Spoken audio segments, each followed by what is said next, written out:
Olá pessoal, agora a gente vai fazer uma breve revisão sobre dízima periódica. Primeiro a gente vai definir o que é uma dízima periódica. Dízima periódica é um número decimal com casas decimais infinitas e periódica. O que isso quer dizer? Que vai ter vírgula, que a quantidade de algarismos após a vírgula são infinitos, ou seja, eu não consigo contar quantas casas decimais possui porque não tem fim. E há um valor que se repete sem parar, que eu chamo de período. Então sempre que eu for olhar se um número é ou não uma dízima periódica, eu tenho que olhar essas três coisas. Se vai ter vírgula, se as casas decimais são infinitas e eu indico que são infinitas colocando 3 pontos no final do valor, e se há um número que se repete, que eu vou chamar de período. Então sempre irei olhar essas três coisas. Vamos ver os exemplos aqui embaixo.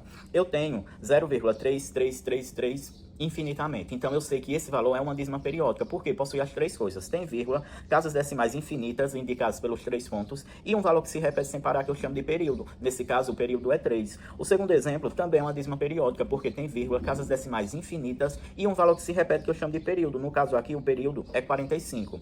Já o terceiro exemplo não é uma dízima periódica, porque apesar de ter vírgula, casas decimais infinitas, não tem um valor que se repete, ou seja, não tem um período. Então aqui não é uma dízima periódica. E o quarto exemplo também é uma dízima periódica, porque possui as 3 condições necessárias para ser uma dízima periódica, ou seja, ter vírgula, casas decimais infinitas e um valor que se repete sem fim, que eu chamo de período. No caso aqui, o período é 2. A gente separa as dízimas periódicas em 2 tipos, quando ela é simples e quando ela é composta. Quando aqui uma dízima periódica ela é simples, quando após a vírgula só tem algarismos que fazem parte do período. No exemplo número 1, após a vírgula eu só tenho o algarismo 3, que é o período, então ela é simples.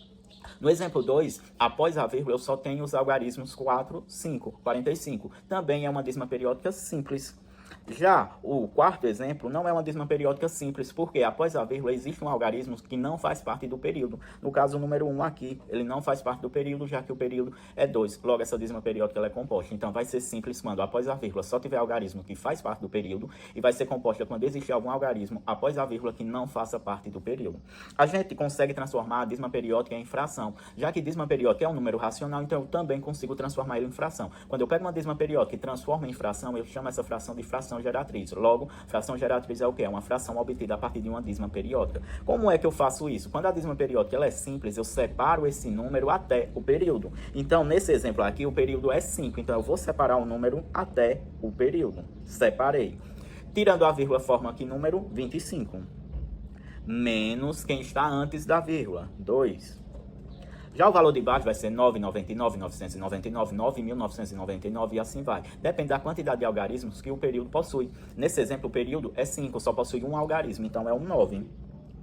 25 menos 2, 23 sobre 9. Peguei a dízima periódica e transformei em uma fração.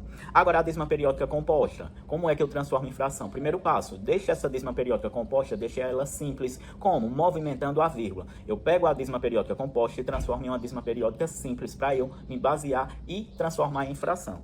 Pegando essa dízima periódica composta, para deixar ela simples, mexendo na vírgula, a vírgula precisaria vir para cá, entre o 3 e o 2, aí ficaria 3,24, 24, 24 e assim infinitamente. Tenho a minha dízima periódica simples, agora é só seguir o processo que a gente já sabe. Separe o número até o período, retira a vírgula, 324, menos quem está antes da vírgula, 3.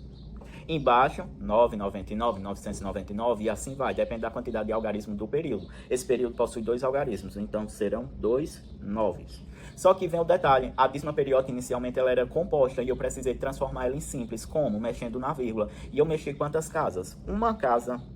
Quando eu mexo uma casa, eu acrescento um 0. Se eu tivesse mexido 2 casas, 2 zeros, 3 casas, 3 zeros e assim vai. Então, 324 menos 3, 321 sobre 990.